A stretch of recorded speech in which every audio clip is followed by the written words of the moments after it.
Mabuhay! Salute po muna sa ating mga mahal na teachers, mga moms and sirs. Happy Teachers Day po! Bilang pasasalamat at pagpupugay po sa ating mga mahal na guro, iniaalay ko po ang video na to. Isa po sa mga routine activities ng ating mga teachers ay ang pag-maintain ng attendance o ang pag-maintain ng mga pangalan ng kanilang mga estudyante. So, kadalasan po, ang nare-receive nating data from other sources is magkakahiwalay ang first name, last name, and middle initial. Ngayon po, ang requirement natin, gusto natin silang i-combine in one cell. So, pagsasama-samahin natin ang mga pangalan na nasa 3 column into one cell. Ayun po. So, magagawan ba yun ng paraan? Magagawan po natin gamit ang Excel. So, ang formulas po na gagamitin natin ay si concatenate or si AND function. So, tara po sa aking spreadsheet para mapakita ko sa inyo. Ito po yung ating list of students taken from another source. So, ang nalagay ko lang po dito is 15, pero actually po, ang ating mga teachers, normally nasa 20 or more than 20 ang kanilang mga estudyante in one class, and they're handling multiple sections. Yeah, pero for the sake of example, naglagay lang po ako dito ng 15 students. So, ang requirement po natin is, i-combine natin si first name, middle initial, si last name sa isang cell. Normally po, ang ginagawa natin is, manually natin itinatype yung mga pangalan, pinagdudugtong natin sila sa isang cell. So, ganito po ang ginagawa natin kadalasan. Mag-insert lang po ako dito ng column. Okay. So, ang kadalasan po is tinatype natin isa-isa. So, Ana, I, Cruz. So, ganyan po, manually. And then, lahat po, tinatype na natin isa-isa, which is time-consuming po. Meron tayong mas madaling paraan, gamit ang AND at concatenate. So, ngayon, gamitin na po natin si AND operator. So, start po natin ang formula with an equal sign, okay? And then, ang first requirement is si last name muna. So, last name. And then, dagdagan natin ng AND kasi may idudugtong natin. Diba sa sentence po is, pag may karugtong na is, lalagyan natin siya ng AND. So, paano po palabasin si AND is, i-click po natin si Shift 7. Okay? So, ang kailangan po natin is comma and space. Pag magdadagdag po tayo ng text, ng letters, other than number, i-start po natin siya sa quotation mark. So, quotation mark, comma, and then space. Yung space po is isang click sa space bar. And then, end with a quotation mark. Ang next requirement is si first name. So, palalabasin ulit natin si AND. I-tap ulit natin si Shift 7. Then, first name. Then, kailangan natin ng space. Okay, so, palabasin ulit si AND using Shift 7. Then, quotation, space, sa space bar, and then quotation. And then, next requirement is middle initial. And, si middle initial, then ang last is period. So, and ulit, Shift 7, open quotation, period, end quotation. So, yan na po yung formula natin. And then, period. Ayan na po yung combined names ng ating mga estudyante. So, si last name, comma, space, first name, space, middle initial, and the period. So, pwede na po natin siyang i-copy sa lahat ng row. Pag napalabas nyo na po yung plus sign dito sa dulo, i-drag nyo lang po siya hanggang sa last line.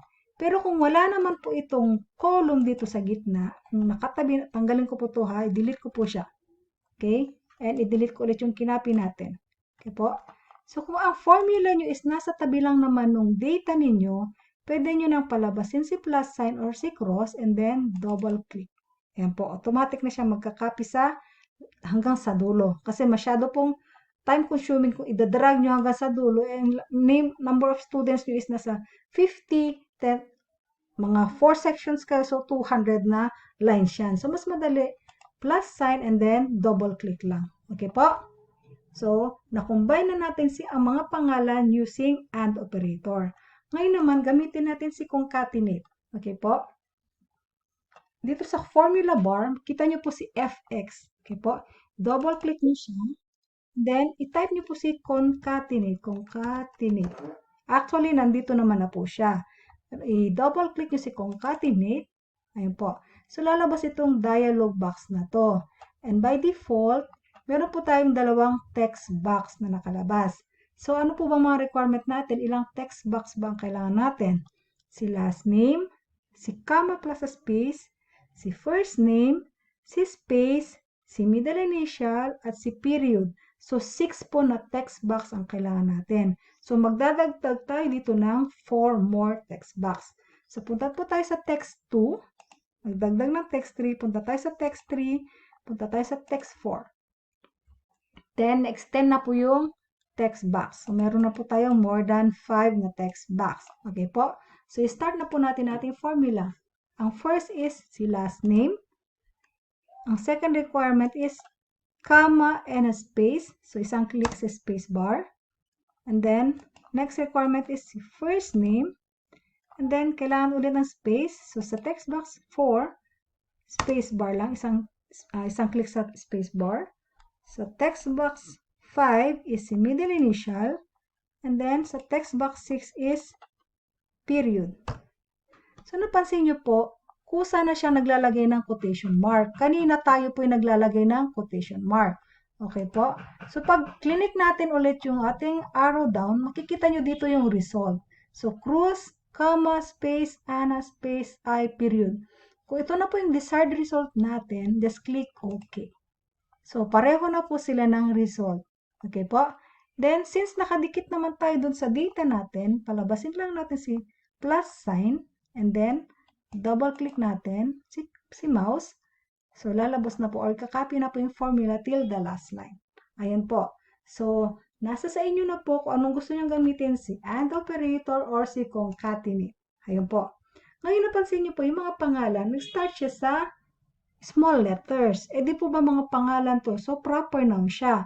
It should start with a capital letter. So, pwede ba natin gawa ng paraan yan without typing again into capital letters? Pwede po, may idudugtong tayong formula sa AND operator or sa concatenate. Actually, pwede po natin siyang gawing proper na first letter lang capital, pwedeng upper, which is capital letters lahat, or lower, which is small letters lahat. So, ito po ang gagawin natin. So, ito po si proper, si upper, at si lower. So, ang gagawin po natin is ikakopy lang natin si formula. Pwede na po natin gawin dito actually. So, kung gusto niyo po dito ko na lang po gagawin si proper. Okay? So, type lang po natin yung proper after nung equal sign. Proper po.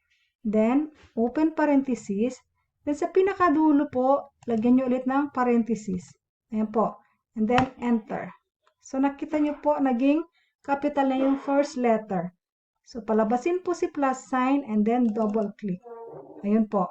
So, naging proper na siya. So, ito na po yung proper. First letters of the last name, the first name, and the middle initials are in capital letters now. Ngayon naman, gusto natin lahat upper or all capital letters. Okay? So, instead na proper, gawin po natin upper. Ayan po.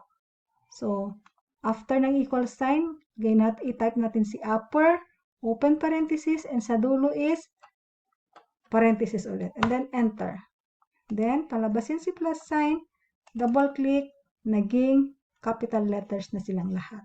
Okay? Ngayon naman po, kung gusto natin maging small letters lahat, okay, dito kasi ang middle initial is big letter. So, ngayon gusto natin small letters siya lahat. So, instead na upper, gamitin natin si lower. Yan po. So, equal sign, lower, and then parenthesis, and then yung concatenate, and then end with the parenthesis. Enter. So, palabasin si plus sign, and then double click. Ayan. So, na-combine na po natin yung mga pangalan, yung first, last, and middle initial, and pwede natin siya i-change into proper, upper, and lower.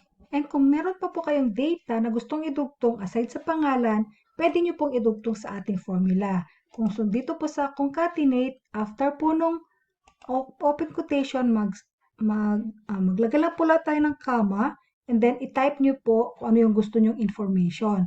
So, kung gusto nyo ng section, so start with the quotation again and then yung section. Yun po.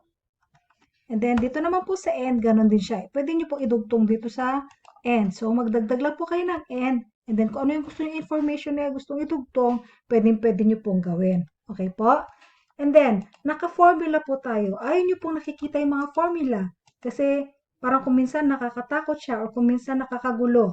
So, tanggalin po natin yung formula. Ang gagawin po natin is i-highlight po natin yung buong column. Then, right-click po natin si mouse. Then, click po natin si copy. Again po, right-click si mouse.